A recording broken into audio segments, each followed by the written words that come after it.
지금 중국이 발칵 뒤집혔습니다. 한 유명 여성 앵커가 생방송 중 한국 관련 충격적인 발언을 했다는 소식인데요. 그의 발언이 방송에 나가자마자 각종 미디어와 SNS에서 걷잡을 수 없이 논란이 커지고 있다고 합니다. 대체 그녀는 한국에 관해 어떤 말을 했던 것일까요? 그 충격적인 이야기 지금부터 시작합니다. 제 이름은 이사벨 펑이고 20년이 넘는 세월 동안 저는 매일 밤 수백만 중국인들이 TV 화면에서 보는 얼굴이었습니다. 뉴스 앵커 및 대담 프로그램 진행자로서 제 일은 사람들에게 세계 각지에서 무슨 일이 일어나고 있는지 알려주는 것이었어요. 사람들은 제가 그들에게 진실을 말해줄 것이라고 신뢰했습니다. 매일 방송 전에 저는 목을 가다듬고 국민들에게 말할 준비를 했습니다. 제가 진지한 표정으로 뉴스를 읽을 때 밝은 스튜디오 조명이 제 얼굴을 비췄어요. 심지어 뉴스가 좋지 않을 때에도 제 목소리는 차분하고 자신감 있었습니다. 매일 저녁 저는 국제뉴스를 보도했고 그 중에는 한국에 관한 많은 이야기들이 있었어요. 이 이야기들의 대부분은 긍정적이지 않았습니다. 저는 종종 한국인들이 중국인 방문객들을 어떻게 못살게 대하는지에 관해 이야기했어요. 저는 중국인 손님들에게 서비스를 거부하는 서울의 식당들에 대해 보도했습니다. 저는 중국인 출입금지라는 표지판을 붙인 상점들에 대한 이야기를 공유했어요. 그 말들은 제 입에서 쉽게 나왔습니다. 저는 한국에 관한 비슷한 이야기들을 이전에도 여러 번 보도했었어요. 수년에 걸쳐 제 방송은 분명한 그림을 그려왔습니다. 한국은 중국인들을 좋아하지 않는 나라입니다. 한국인들은 우리를 깔봅니다. 그들은 우리 관광객들을 나쁘게 대합니다. 매주 중국인들에게 서비스를 거부하는 한국 식당이나 상점들에 관한 새로운 이야기가 있는 것 같았어요. 제 소셜미디어 피드는 한국인들이 중국인 방문객들을 얼마나 나쁘게 대하는지에 관한 분노에 찬 게시물들로 가득 찼습니다. 차별을 보여준다고 주장하는 비디오들은 수천 개의 공유와 분노에 찬 댓글들을 받았어요. 오늘 밤 방송이 끝난 후 장민이라는 젊은 기자가 중국인 손님들에게 서비스를 거부한 한국 식당에 관한 또 다른 이야기를 가지고 제 책상으로 다가왔습니다. 그녀는 그것이 내일 뉴스에 좋은 헤드라인이 될 것이라고 생각했어요. 저는 항상 그랬듯이 고개를 끄덕이기 시작했습니다. 하지만 오늘은 뭔가 다르게 느껴졌어요. 저는 갑자기 중요한 것을 깨달았습니다. 장민도 저도 한국에 가본 적이 없다는 것이었어요. 20년 동안 저는 제 눈으로 직접 본 적이 없는 나라에 대해 보도해왔습니다. 한국에 대해 제가 알고 있는 모든 것은 다른 뉴스 소스, 소셜미디어 게시물, 그리고 제가 만난 적 없는 사람들의 보고서에서 온 것이었어요. 그날 밤 저는 혼자 제 아파트에 앉아 휴대폰을 스크롤했습니다. 더 많은 바이럴 비디오들이 나타났고 그것들은 한국인들이 중국인 관광객들에게 무례하게 행동하는 것을 보여준다고 주장했어요. 댓글들은 분노와 증오로 가득 찼습니다. 저는 이 중 어느 것이라도 실제로 사실인지 궁금해지기 시작했어요. 저는 제 경력을 한국에 관한 이야기를 하는데 써왔지만 이 이야기들이 정확한지 확인해 본 적이 없었습니다. 저는 그 나라를 직접 경험해 본 적이 없었어요. 다음 날 아침 저는 제 인생을 바꿀 결정을 내렸습니다. 저는 결연한 발걸음으로 매니저의 사무실로 걸어 들어갔어요. 저는 한국에 가보고 싶어서 개인적인 휴가를 요청했습니다. 저는 그것을 직접 봐야 했어요. 제 매니저는 놀란 표정을 짓고 한국인들이 중국인들을 어떻게 대하는지 상기시켰습니다. 하지만 그것이 바로 제가 가야 하는 이유였어요. 저는 거기에 가본 적 없이 20년 동안 한국에 대해 보도해왔습니다. 저는 그것을 직접 경험해 볼 필요가 있었어요. 그날 저녁 저는 떨리는 손으로 서울행 비행기 표를 예약했습니다. 제 캐리어를 챙기면서 제 심장은 빠르게 뛰었어요. 저는 한국이 제가 뉴스에서 묘사했던 것과 정확히 같을지 궁금했습니다. 제가 수년간 보도해온 차별을 직면하게 될까요? 아니면 완전히 다른 것을 발견하게 될까요? 다음 날 아침 제 비행기가 인천국제공항을 향해 이륙하면서 저는 한국에 직접 가서 그동안 보도했던 내용들을 확인하고 싶었습니다. 기자로서 가져야 할 직업적 책임감이었어요. 제 경력 동안 저는 항상 진실을 말하고 있다고 믿었습니다. 지금도 그 믿음은 변함없었지만 직접 확인해보는 것이 저의 의무라고 생각했어요. 제가 보도해온 이야기들이 실제 현장과 얼마나 일치하는지 확인하고 싶었습니다. 비행기가 하강하기 시작했고 저는 긴장감에 배가 조여왔습니다. 작은 창문을 통해 아래에 있는 한국이 보였습니다. 바로 이 순간이었습니다. 진실의 순간이었죠. 승무원이 인천국제공항 접근을 안내했습니다. 비행기가 착륙할 때 저는 팔걸이를 꽉 붙잡았습니다. 사람들이 제가 중국인임을 알게 되면 어떻게 될까요? 저를 노려볼까요? 무시할까요? 무례한 말을 할까요? 제가 보도했던 모든 뉴스 이야기들이 머릿속을 스쳐 지나갔습니다. 비행기는 부드럽게 착륙했고 저는 머리 위 수납장에서 가방을 꺼내기 위해 일어서기 전에 깊은 숨을 들이마셨습니다. 제가 연결 통로를 통해 공항으로 걸어 들어갔을 때 가장 먼저 눈에 띈 것은 얼마나 모든 것이 조용한지였습니다. 이것은 저를 놀라게 했어요. 인천공항이 얼마나 평화롭게 느껴지는지 이상하게 생각했습니다. 베이징과 상하이의 주요 공항들은 항상 사람들로 붐비고 시끄러웠으며 사람들이 밀치고 계속해서 안내방송이 울려 퍼졌습니다. 하지만 여기서는 모든 것이 질서정연하고 차분해 보였어요. 터미널 안에서는 모든 것이 깨끗하고 정돈되어 있었습니다. 여러 언어로 된 표지판이 출입국, 수화물 찾는 곳, 출구를 명확하게 가리키고 있었습니다. 저는 여전히 누군가가 제가 중국인이라는 이유로 저를 다르게 대할 것이라 예상하면서 출입국 심사를 향해 사람들을 따라갔습니다. 출입국 심사대에서 저는 더욱 놀라운 것을 보았습니다. 자동화된 게이트였어요. 스캐너에 여권을 올려놓고 지문 인식기에 손가락을 대고 카메라를 바라보았습니다. 단지 20초 만에 게이트가 열렸고 저는 통과했습니다. 긴 줄도 없었고 까다로운 질문을 하는 불친절한 출입국 심사관도 없었어요. 제 캐리어를 찾아 택시 승강장으로 가는 표지판을 찾으며 출구로 향했습니다. 제가 길을 잃은 것처럼 보였는지 한국인 공항 직원이 저에게 다가왔습니다. 차별에 대한 모든 이야기들이 생각나서 저는 즉시 긴장했습니다. 그 직원은 제가 무언가를 찾는데 도움이 필요한지 물었습니다. 그의 미소는 진실되고 친절해 보였습니다. 제가 서울에 있는 호텔로 가는 택시가 필요하다고 말했을 때 그는 단순히 올바른 방향을 가리켜 주었을 뿐이었습니다. 그는 제가 중국인이라는 것에 신경 쓰지 않는 것 같았어요. 저를 다르게 대하지 않았습니다. 그저 도움을 주고 싶었을 뿐이었죠. 택시 승강장 밖에서 저는 제 차례가 될 때까지 몇 분 정도만 기다렸습니다. 기사님은 저를 보고 완전히 저를 놀라게 하며 중국어로 인사했습니다. 그의 발음은 완벽하지 않았지만 분명히 저를 제 언어로 환영하기 위해 노력하고 있었어요. 놀라움에 저는 입이 떡 벌어졌습니다. 이 택시 기사는 중국 방문객들이 환영받는 느낌을 주기 위해 중국어 문구를 몇 가지 배웠다는 건가요? 이것은 제가 한국에 대해 보도했던 어떤 것과도 일치하지 않았습니다. 공항에서 서울로 운전하는 동안 저는 놀라움으로 창밖을 바라보았습니다. 고속도로는 깨끗하고 잘 관리되어 있었습니다. 현대적인 건물들이 하늘을 향해 뻗어 있었어요. 거리의 사람들은 자신의 일에 집중하며 빠르게 걸었습니다. 아무도 택시 안에 있는 중국인을 환한 눈으로 바라보지 않았어요. 기사님은 제게 한국이 처음인지 물었습니다. 제가 그렇다고 확인하자 그는 제가 이번 방문을 즐길 거라고 말했습니다. 그는 한국이 아름답고 맛있는 음식들을 많이 시도해 볼 수 있다고 언급했어요. 그의 친절함은 제가 20년 동안 보도해 온 이미지와 맞지 않았습니다. 제가 뉴스에서 그렇게 자주 얘기했던 반중국 정서는 어디에 있는 걸까요? 호텔에 도착했을 때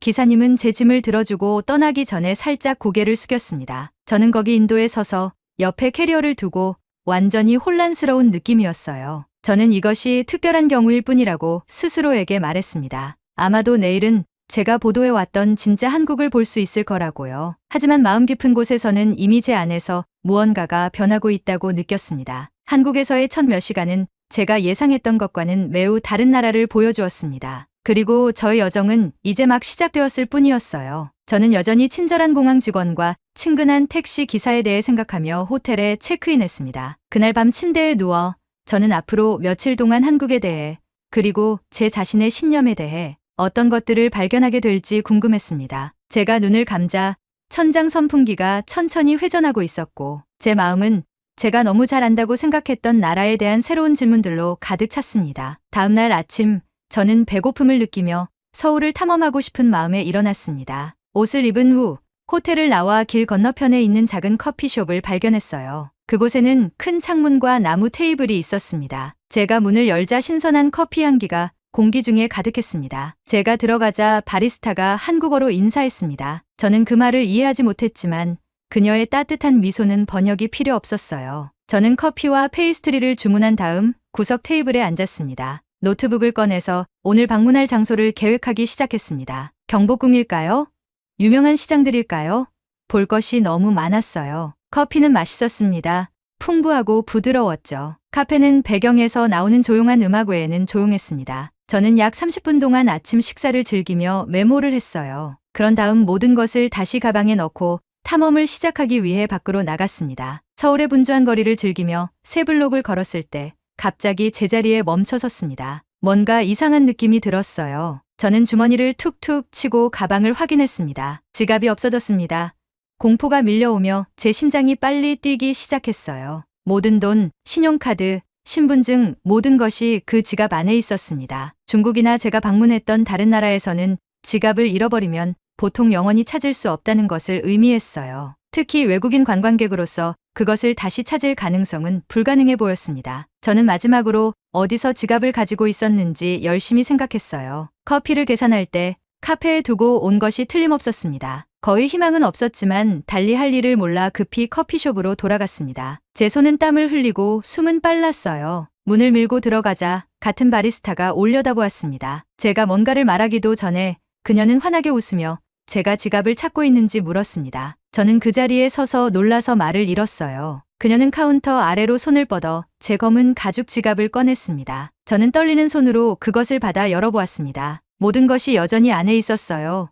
모든 돈, 신용카드, 신분증, 아무것도 없어지지 않았습니다. 저는 놀라움을 감추지 못하고 어떻게 아무도 가져가지 않았는지 물었습니다. 바리스타는 제 질문에 혼란스러워 보였어요. 그녀는 마치 분실물을 돌려주는 것이 세상에서 가장 정상적인 일인 것처럼 그저 어깨를 으쓱했습니다. 그녀는 이것이 사람들이 그냥 하는 일이라고 말했어요. 저는 그녀가 제 감사함에 당황할 정도로 계속해서 감사를 표했습니다. 카페를 나서며 저는 여전히 충격 상태였어요. 이것은 제가 수년간 보도해온 한국과 맞지 않았습니다. 이 긍정적인 경험 이후에 더 자신감을 느끼며 저는 유명한 한강공원을 방문하기로 결정했습니다. 택시를 타고 서울의 분주한 거리를 통과하는 여행을 즐겼어요. 운전기사는 영어를 많이 하지 않았지만 우리가 지나가는 동안 미소 지으며 몇몇 유명한 건물들을 가리켰습니다. 공원에서 저는 그곳이 얼마나 아름다운지에 놀랐어요. 넓은 강이 도시를 평화롭게 흐르고 있었습니다. 가족들은 잔디밭에서 피크닉을 즐기고 있었어요. 사람들은 길을 따라 자전거를 타고 있었습니다. 저는 휴대폰을 꺼내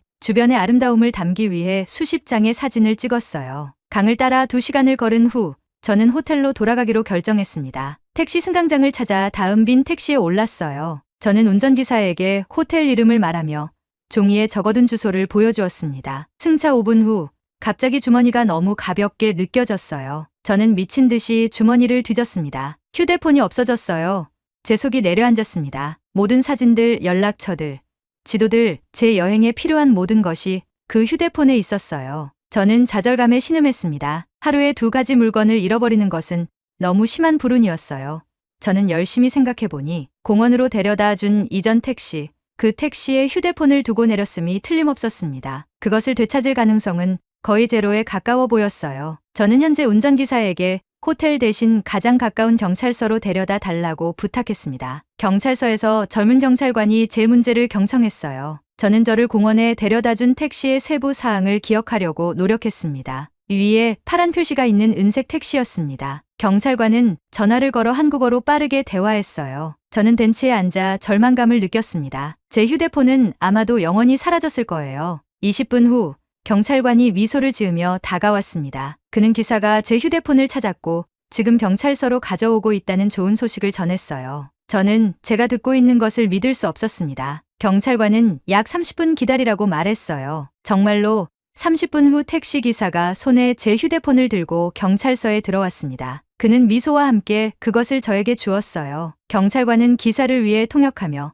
그가 제가 내린 후 뒷좌석에서 제 휴대폰을 발견했다고 설명했습니다. 그는 근무가 끝날 때 그것을 제출할 예정이었지만 제가 그것을 찾고 있다는 말을 듣자마자 바로 가져왔다고 했어요. 저는 운전기사에게 보상으로 약간의 돈을 제안하려 했지만 그는 단호하게 거절했습니다. 그는 미소 지으며 살짝 고개를 숙이고 떠났어요. 경찰서 밖에 서서 되찾은 휴대폰을 들고 있으니 눈물이 고이는 것을 느꼈습니다. 단 하루 만에 저는 외국에서 지갑과 휴대폰 모두를 잃어버렸고 둘 다 아무것도 잃어버리지 않은 채로 다시 돌려받았어요. 제가 경험하고 있는 한국은 전혀 제가 수년간 텔레비전에서 묘사해 온 나라와 같지 않았습니다. 저는 틀렸었어요. 우리 모두 틀렸었습니다. 따뜻한 오후 햇살이 저에게 내리쬐는 동안 저는 그곳에 서서 이 나라에 대한 제 모든 이해가 완전히 바뀌었음을 느꼈습니다. 한국에서의 마지막 날, 저는 남산타워를 방문하기로 결정했습니다. 그곳은 서울의 유명한 랜드마크로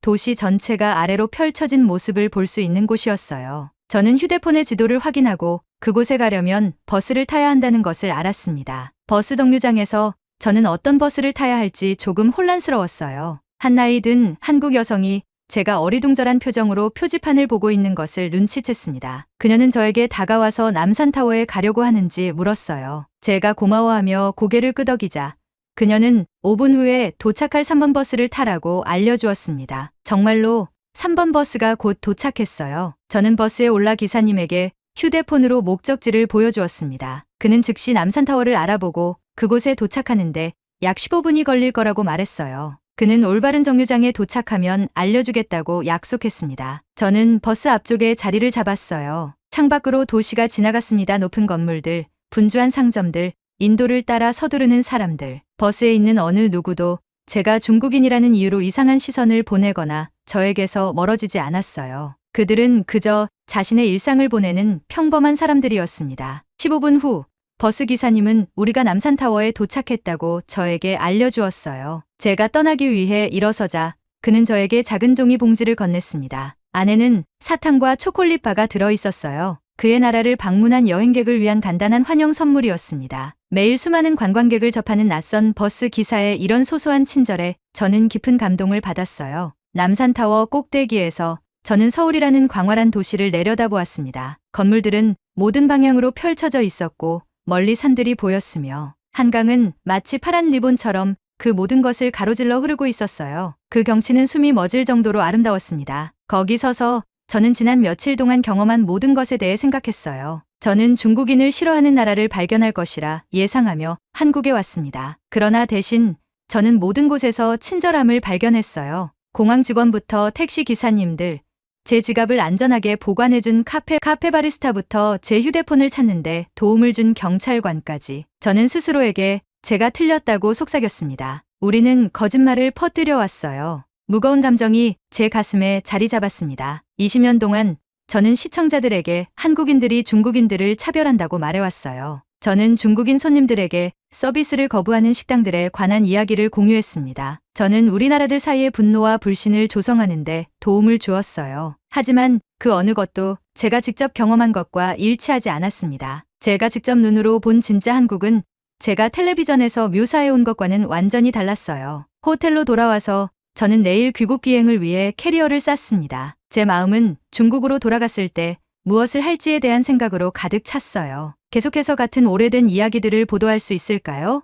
이제 사실이 아니라고 알게 된 정보를 계속 퍼뜨릴 수 있을까요? 다음 날 저는 중국으로 돌아왔습니다. 저는 20년 동안 일해온 익숙한 TV 스튜디오로 걸어 들어갔어요. 조명, 카메라, 텔레프롬프터 모든 것이 제가 떠났을 때와 같았습니다. 하지만 저는 달라져 있었어요. 한 직원이 생방송까지 5분 남았다고 알려주었습니다. 저는 고개를 끄덕이고 대담 프로그램의 진행자 자리에 앉았어요. 마이크를 조정하면서 제 손은 약간 떨리고 있었습니다. 제가 지금 말하려는 것은 저를 곤경에 빠뜨릴 수 있었어요. 심지어 제 직업을 잃게 할 수도 있었습니다. 하지만 저는 더 이상 시청자들에게 거짓말을 할 수 없었어요. 디렉터가 카운트다운을 하고 카메라에 빨간 불이 켜졌습니다. 지금 중국 전역의 수백만 명의 사람들이 저를 보고 있었고 그들에게 진실을 말해줄 것이라고 저를 신뢰하고 있었어요. 저는 한국에서의 최근 경험을 공유하며 방송을 시작했습니다. 다음 5분 동안 저는 진실을 말했어요. 저는 한국에서 지갑과 휴대폰을 잃어버렸지만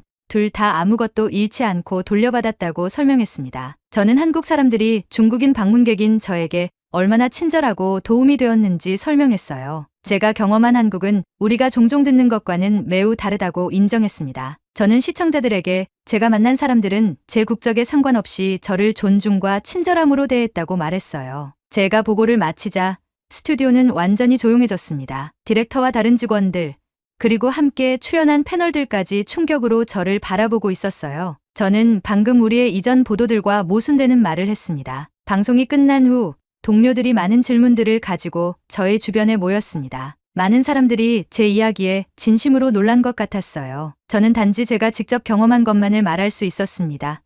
그것은 우리가 보도해 온 것과는 전혀 달랐어요. 다음 날 아침, 저는 매니저의 사무실로 불려갔습니다. 저는 해고될 것이라고 예상했어요. 놀랍게도 그는 제 세그먼트가 큰 반응을 얻었다고 말했습니다. 분명 아직 많은 사람들은 화를 내고 있었지만 동시에 적지 않은 사람들이 관심을 보이며 제 경험에 대해 더 알고 싶어 했어요. 저는 그에게 중국과 한국 사이의 진정한 관계에 대한 새로운 다큐멘터리를 만들고 싶다고 말했습니다. 저는 소셜미디어 루머가 아닌 실제 경험을 바탕으로 한 진실을 보여주고 싶었어요. 제 매니저는 처음에는 이것이 우리가 이전에 보도한 많은 것들과 모순되기 때문에 망설였습니다. 하지만 긴 침묵 후에 그는 제가 시도해 볼 수 있도록 허락했어요. 그 후 몇 달 동안 저는 이전보다 더 열심히 일했습니다. 저는 한국에서 긍정적인 경험을 한 중국인 관광객들을 인터뷰했어요. 저는 중국인 방문객들을 환영하는 한국인들과 대화했습니다. 저는 우리가 보도해 온 부정적인 이야기들의 출처를 조사했고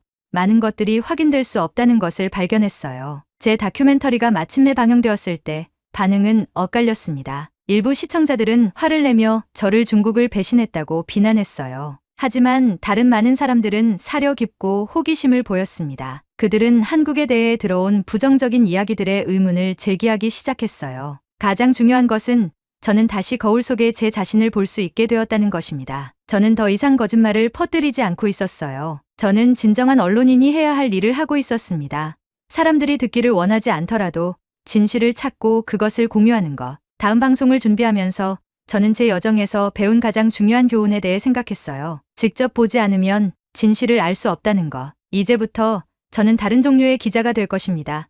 다양한 관점을 고려하고 가능한 직접 경험을 통해 더 풍부한 정보를 시청자들에게 전달하는 사람. 단순한 소문이나 온라인 정보보다는 실제 현장의 목소리를 더 중요시하는 저널리즘을 추구하겠습니다. 햇빛이 스튜디오 창문을 통해 비치는 동안 저는 제 노트를 준비했습니다. 다큐멘터리 방영 이후 저는 제 프로그램에서 균형 잡힌 시각을 전달하기 위해 노력했습니다. 수년 만에 처음으로 저는 제가 전하는 정보에 더 깊은 확신과 만족감을 느꼈습니다. 때로는 사람들의 기대와 다른 이야기를 전해야 할 때도 있지만 다양한 관점을 보여주는 것이 우리 시청자들에게 더 가치 있는 정보라고 생각합니다. 오늘의 영상은 여기까지입니다. 오늘의 사연 재미있게 보셨다면 구독과 좋아요, 알림 설정 꼭 부탁드릴게요.